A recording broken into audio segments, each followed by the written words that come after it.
vocês já viram aí no título do vídeo, hoje eu tô aqui pra dar dicas pra quem pretende passar um tempo, viver por um tempo em um motorhome. Se você não me conhece, meu nome é Maureen, eu e meu marido Mark, a nossa cachorra Laca, viajamos por mais de 3 anos em um motorhome por 20 países da Europa. Fique à vontade, assista esse vídeo, se gostar, se inscreve no canal e também deixa um joinha aí pra mim. Lá em 2015, quando a gente resolveu fazer isso, a gente não tinha ideia onde a gente estava se metendo. Nós vendemos alguns pertences e caixotamos outras coisas para deixar armazenado, entregamos o apartamento alugado lá em Barcelona e viemos aqui para casa da minha sogra, que é onde a gente está agora passando uma temporada, para planejar a viagem. Nós praticamente não assistimos vídeos ou lemos posts na internet de blogs ou reportagem sobre pessoas que estavam fazendo a mesma coisa ou que já tinham feito a mesma coisa. Então a gente planejou mais ou menos a rota e se jogou, disposto a aprender conforme as coisas fossem acontecendo. Pra não dizer que quando a gente começou lá, a gente tinha zero experiência, enquanto a gente estava aqui na casa da minha sogra, a gente foi pra um camping,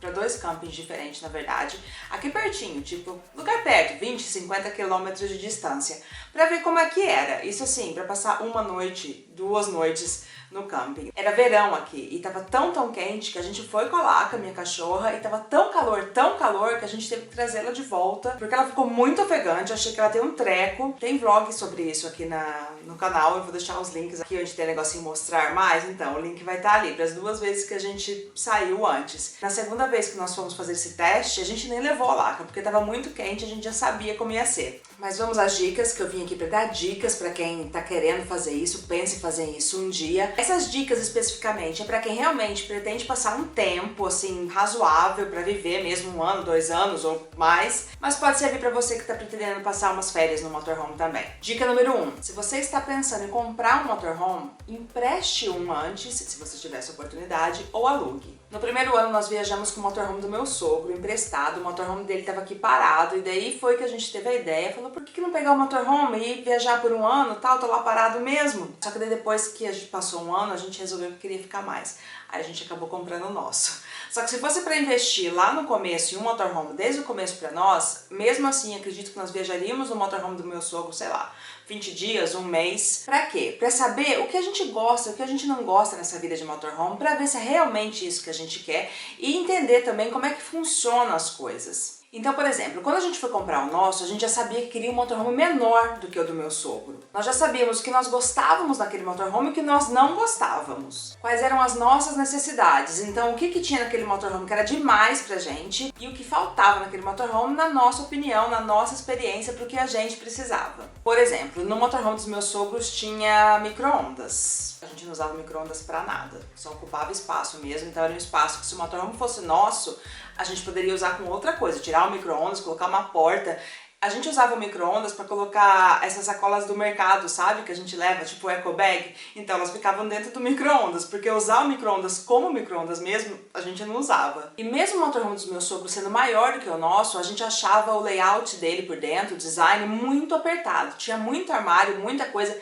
Eu não sei, parece que aquilo ali meio que comia, gente, engolia, assim. Era muito fechado. Se vocês assistirem o tour do motorhome que eu fiz nos meus sogros, depois do tour do nosso motorhome, pra quem ainda não assistiu, vou deixar tudo aqui embaixo também, vocês vão entender do que eu tô falando. Ele era mais escuro, a madeira, e ele tinha mais armário. O nosso é mais abertinho, assim. Parece que tem mais ar, que a gente respira melhor. Também, viajando 1 ano com o motorhome dos meus sogros, a gente percebeu que ele era muito alto e muito comprido. A gente queria alguma coisa um pouco menor. Porque esse negócio de ser muito alto e muito comprido, mais pra frente ali nas dicas eu vou falar disso, pode dar um trabalhinho pra dirigir aqui pela Europa, dependendo do lugar que você for passar. Pra estacionar, pra passar em algumas cidadezinhas pequenas, ruazinhas estreitas, essas cidadezinhas históricas e essas coisas todas. Então, se você puder emprestar ou alugar um motorhome antes de você se jogar nessa vida, seria bem interessante. Pra ver se realmente você gosta desse estilo de vida, porque às vezes a gente só vê as coisas na internet e na hora que chega ali na realidade do negócio mesmo é bem diferente. E também pra entender mais ou menos o tipo de motorhome que você quer. Você fazendo esse teste antes vai te economizar umas boas dores de cabeça, porque você vai lá, nunca viajou no motorhome antes, aí você já compra um direto, você não vai saber o que você gosta, o que você não gosta, o que é legal, o que não é legal. Dica número 2. Não se preocupe em ter todos os utensílios, todas as ferramentas dentro do motorhome antes de você começar a viajar. Algumas coisas na vida do motorhome é muito parecido com a vida numa casa normal, mas outras coisas são totalmente diferentes. Então você não vai precisar ter dentro do motorhome tudo que você tem na sua casa, até porque você não vai ter nem espaço para isso. Tem que ver o que se encaixa para você. Às vezes uma coisa que eu preciso, você não precisa, às vezes uma coisa que você precisa, eu não preciso. Nós não temos televisão. Muita gente nos campos tem televisão, com antena em cima do motorhome e tudo mais, mas nunca fez falta pra gente, porque realmente a gente não assiste um monte de televisão. Nós não temos churrasqueira, várias pessoas que viajam de motorhome têm uma churrasqueirinha, nem que seja elétrica, a gás. Não temos liquidificador. No primeiro ano eu tinha um ferrinho de passar mini, a gente nunca usou, se usou foi uma vez, então nós decidimos depois, quando nós compramos nosso motorhome, não carregar ferro de passar. Não tem um aspirador de pó, apesar que eu acho muito útil. A gente chegou a ter um, mas a gente nunca usava. Ele sempre estava num lugar que era difícil de pegar, difícil acesso. Enfim, no fim das contas a gente abandonou o aspirador, mas talvez eu até compraria um aspirador. Não temos rodinho, várias coisas, eu tô lembrando aqui agora. Não temos ilhentos cacarecos de cozinha. Só que essas coisas que eu tô falando pra vocês, pode ser que não seja útil pra mim, pode ser útil pra você. Você vai ter que analisar realmente o que você precisa. Você não precisa enfiar tudo dentro do motorhome. Você pode ir vendo o que você vai precisando com o tempo e você vai comprando. Por exemplo, eu sabia que eu ia fazer receitas de dentro do motorhome. Então o que eu fiz? Eu tinha uma batedeirinha, que era essa que tem a base, né? As tigelas, e você consegue tirar. Daí vira uma batedeirinha de mão, só com as... Ai, gente, esqueci o nome ali. Com o fouetzinho. Eu deixei a base, as tigelas, e levei só a parte de mão com os fouets. Eu também, antes de viajar, eu nem tinha esse utensílio em casa. Eu comprei um mixer desse de mão, que veio com uma outra parte, que é um processadorzinho. Eu sabia que podia ser muito útil para as receitas. E tem algumas formas também, que eu acho que é mais do que o necessário para quem viaja de motorhome, mas esses utensílios eu só tenho porque realmente eu sabia que eu ia fazer as receitas no motorhome, eu queria tê-los. Se eu não fizesse receitas para colocar aqui no canal no YouTube, aliás, se você é novo e está assistindo aqui, tem várias receitas aqui, várias delas eu fiz de dentro do motorhome, talvez eu nem tivesse a batedeira, ou tantas formas como eu tenho. O que eu quero dizer pra vocês é, não se encham de cacarecos, porque na maioria dos lugares que você for viajar, vai ter hipermercados, vai ter loja de eletrodomésticos, você pode ir comprando aquelas coisas conforme a sua necessidade. No primeiro ano, nós tínhamos muito mais coisas quando a gente foi no motorhome do meu sogro. Só que acontece que a gente não sabia, realmente a gente não tinha experiência, a gente não saiu lendo um monte de coisa, vendo um monte de vídeos. Então a gente meio que colocou umas coisas ali e foi levando, ferro de passar, é uma coisa que a gente tinha, a gente nunca usou. O micro-ondas, mas o micro-ondas já estava dentro do motorhome. Tinha uma chaleira elétrica que os meus sogros tinham, mas pra gente realmente não faz nenhuma falta, a gente tem uma chaleirinha normal, essa que vai no fogão agora, e tá ótimo. Lembre-se que seu espaço no motorhome é limitado. Por mais que seja um motorhome grandão, ainda assim é bem mais limitado que numa casa. Então não tem porque você se entulhar de coisa que você não sabe nem se vai usar. Às vezes aquela coisa que é super útil na sua casa, que você usa um monte, quando você mudar pra vida do motorhome, você vai ver que você não vai precisar daquilo. Dica número 3 para você que vai comprar um motorhome e nunca teve um motorhome antes. Não sai de cara comprando um motorhome grandão. Isso é pra quem tem dinheiro, né? Pros amigos ricos que vai comprar um motorhome grandão. Porque pra quem não tem dinheiro, a gente acaba comprando os menorzinhos mesmo. Às vezes não tem nem opção de comprar um motorhome grandão. Eu tô brincando, mas nem tanto. Porque essa história do motorhome grande ser mais caro, motorhome menor, mais barato. Nós mesmos, quando fomos comprar o nosso, a gente viu um que era maior. A gente gostou dele também. Ele era praticamente do mesmo tamanho do meu sogro. E na hora que a gente foi decidir, a gente acabou decidindo de qualquer forma pelo menor. Porque a gente sabia das encrencas de ter um motorhome grande na Europa. Então o ponto que eu quero chegar é, pense antes de sair comprando um motorhome grandão. A tentação é grande. Eu sei. Você vai lá ver o pequenininho, tudo meio ali, meio apertadinho, menos espaço, menos gaveta, menos portinha, o banheiro é menor, não sei o que lá é menor, a geladeira é pequenininha. Aí você vai num grandão, aí você fica lá espaçoso, confortável. Eu sei porque eu já entrei em motorhomes grandes, espaçosos.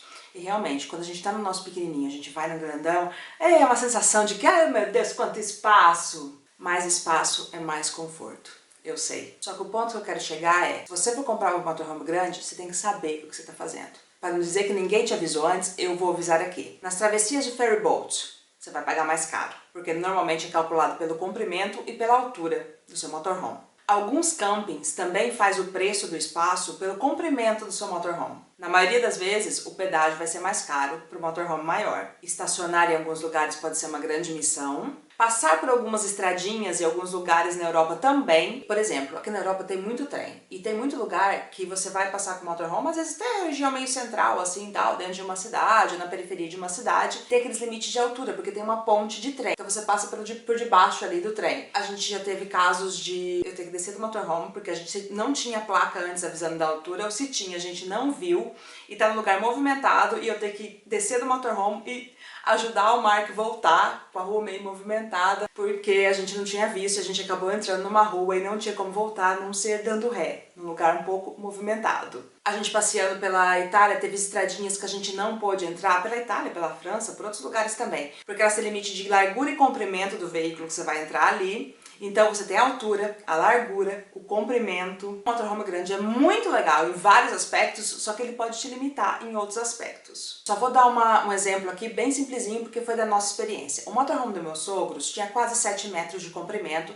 e quase 3,5 metros de altura. O nosso tem quase 6 metros e 2,80 metros, 2,90 metros de altura. Nessa redução de 1 metro no comprimento e ali meio metro na altura, já facilitou nossa vida muito. Uma diferença pequena facilitou nossa vida um montão. Eu sei que o motorhome grande tem um espaço no nosso coração, mas analise todas essas coisas antes de comprar. Dica número 4. Use aplicativos para encontrar free camping ou wild camping, que seria camping grátis ou camping selvagem. E nada mais é quando a gente estaciona nesses lugares que não é um camping, que às vezes a gente paga bem baratinho ou nem paga nada por isso. Vocês já viram a gente dormindo em vários desses lugares aqui, vários, e tem aplicativos para ajudar a gente com isso. Eu vou deixar aqui na descrição também o nome dos aplicativos que a gente usa para vocês terem aí com vocês, tá bom? E mesmo usando o aplicativo, leiam os reviews, as opiniões das pessoas. Porque o que acontece? Nesses aplicativos, muitas vezes a gente mesmo pode adicionar um lugar lá. Então vamos supor que eu dormi no estacionamento de um shopping um dia e falei, olha, aqui é um ponto legal, vou colocar aqui pra galera que eles podem dormir no estacionamento desse shopping, que é um lugar legal, que é seguro.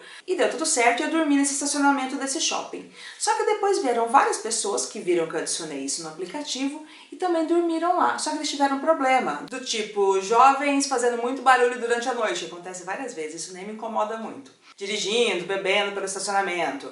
Ou veio um segurança um dia do shopping e falou, você não pode ficar aqui. Ou qualquer outro problema. Pode ser que no dia que eu dormi no shopping, que eu coloquei lá no aplicativo que tudo bem dormir no shopping, foi tudo bem pra mim. Mas aí outras pessoas foram dormir lá e, não sei, o segurança do shopping veio e avisou, olha, vocês não podem dormir aqui. Então é sempre legal ler os reviews, ler as opiniões das pessoas sobre aquele lugar, pra você não ter problema quando você for parar pra dormir nesse lugar. Então já aconteceu com a gente várias vezes, a gente falar, vamos dormir nesse lugar aqui, ó, vi aqui no aplicativo, parece interessante, tá aqui perto, vamos dormir lá. E ler as opiniões das pessoas e ver que o lugar não é tão legal assim. Então a dica é, use os aplicativos para descobrir esses lugares, mas sempre leiam as opiniões de outras pessoas que já ficaram lá. E na dúvida, se você chegar no lugar e se sentir mal, acredite no seu sexto sentido. Vá embora, vá para o próximo lugar. No começo pode ser que você se sinta mal em todo lugar, que acha que é perigoso, que não acha que é legal ficar ali, que você fique com medo, mas com o tempo você vai entendendo que é só coisa da sua cabeça, que é realmente estranho. Eu sempre recebo perguntas de pessoas perguntando se não é perigoso. Olha, a gente já dormiu em muito lugar, muito estacionamento. Já dormimos na rua, já dormimos em parques, já dormimos na beira da estrada. Nós só tivemos problemas mais sérios, que não é nem tão sério assim, tá? Mas, assim, que a gente chegou a mudar de lugar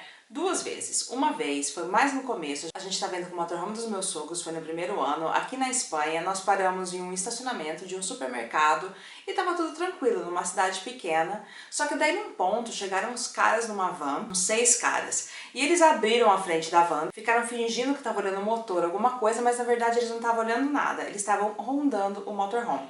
Um deles veio fazer xixi, ou fingir que estava fazendo xixi, na roda do motorhome. Mas o que ele queria, na verdade, saber, e tudo indicava isso, era se tinha gente no motorhome ou não. Aí eu abri, assim, tinha uma cortininha, e falei pra ele, poxa, né, você vai fazer xixi aí? Mesmo ele me vendo, eles ficaram um tempo ali rondando. Aí eu saí pra dar a volta com a Laca, fiquei prestando atenção neles, eles mudaram a van de lugar, ainda ficaram meio que rondando. E daí eu falei pro Mark, é melhor a gente ir embora daqui, porque isso aqui tá um pouco estranho. A gente já tinha alguma experiência, fazia uns meses que tava na estrada, e a gente acabou dirigindo mais não sei quantos quilômetros e paramos pra dormir num lugar bem mais pra frente. Outra vez que foi um pouco estranho foi agora há pouco tempo, na Suíça, a gente parou também no estacionamento, na beira de um lago, tava tudo bem, só que tava tendo uma festa num lugar ali perto, num galpão. No começo estava chegando muita gente, família, criança, tal. Parecia que tudo bem, que aquilo ali ia acabar cedo, que as pessoas iam embora e que ia ficar tudo certo. Só que não foi assim. Quando deu 1 da manhã, uma galera mais jovem, que provavelmente estava um pouco alterados, porque estavam na festinha, começaram a dirigir em círculos em volta do motorhome no estacionamento. Eu fiquei com medo de começar a sair mais gente, mais bêbada, mais tarde. A galera às vezes começa a brincar, fazer isso pra assustar, pra brincar, tal, perde o controle do carro e bate no motorhome. Vocês imaginam a situação? Daí eu falei pro Mark, vamos embora daqui. Foi o que a gente fez, a gente dirigiu, foi dormir num lugar na beira da estrada. Foram só 2 vezes, é quase nada, perto de todas as vezes que a gente dormiu nesses lugares. Então, já falei antes, vou deixar o nome dos aplicativos que a gente usa aqui embaixo na descrição do vídeo. Dica número 5. Preste muita atenção nos horários dos estabelecimentos dos países que você vai visitar e também nos feriados, feriados locais, feriados nacionais. Cada país é diferente. Em alguns, você não vai achar supermercado aberto de domingo de jeito nenhum. Em outros, vai ser difícil achar posto de gasolina depois de um certo horário. Apesar que posto de gasolina aqui na Europa, no geral, por exemplo, estou dando exemplo da Europa, que é onde a gente tem mais conhecimento, eles têm o serviço self-service e você abastece e muito deles também tem o serviço de você vai lá e paga num caixinha ali que tem do lado da bomba. Na maioria dos países aqui você consegue se virar de posto de gasolina, mas, por exemplo, supermercado, se te falta alguma coisa, no domingo na Alemanha, praticamente impossível. Eu não acho que existe supermercado aberto de domingo na Alemanha. Talvez uma loja de conveniência de um posto, alguma coisa assim. Na França, hipermercados fecham 7h30 da noite. Supermercados gigantescos, se você quiser fazer uma compra um pouco mais tarde, se você estiver na estrada e estiver pensando em parar para comprar alguma coisa para você comer e tal, pode ser que você não encontre. Os mercados fecham relativamente cedo na França. Claro, se estiver dentro de Paris, a coisa é um pouco diferente. Mas a gente, quando viaja de motorhome, a gente passa por muitas cidades pequenas, vilarejos. Aí as coisas funcionam no outro ritmo, né? Não é uma capital, uma grande cidade. E daí, falando dos feriados locais e feriados nacionais, por que é importante saber? Porque você corre o risco de pegar estradas lotadas, engarrafamentos, campings lotados, lugares para estacionar motorhome, desses que estão no aplicativo ali, que você pode estacionar de graça por bem pouquinho dinheiro, também lotados. Eu tô falando isso porque a gente já passou por isso, e não foi só uma vez. Eu tô dando essas dicas pra vocês baseadas na nossa experiência. Uma vez a gente saiu da Itália, daí passou pela Áustria e entrou na Alemanha. E tinha muito carro na Alemanha. Eles estavam indo na direção contrária a nós, a maioria, ainda bem. E eu falei, nossa, o que tá acontecendo? Por que tem tanto carro?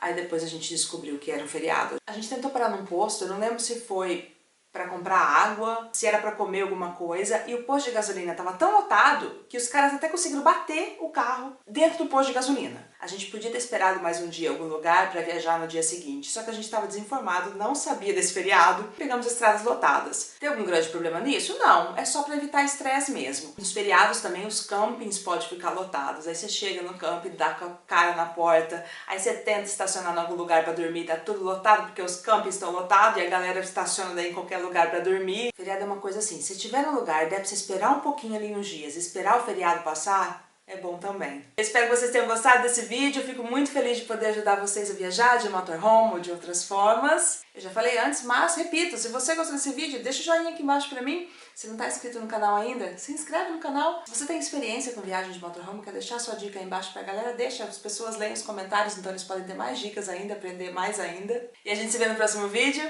a gente se vê na estrada. Um beijo!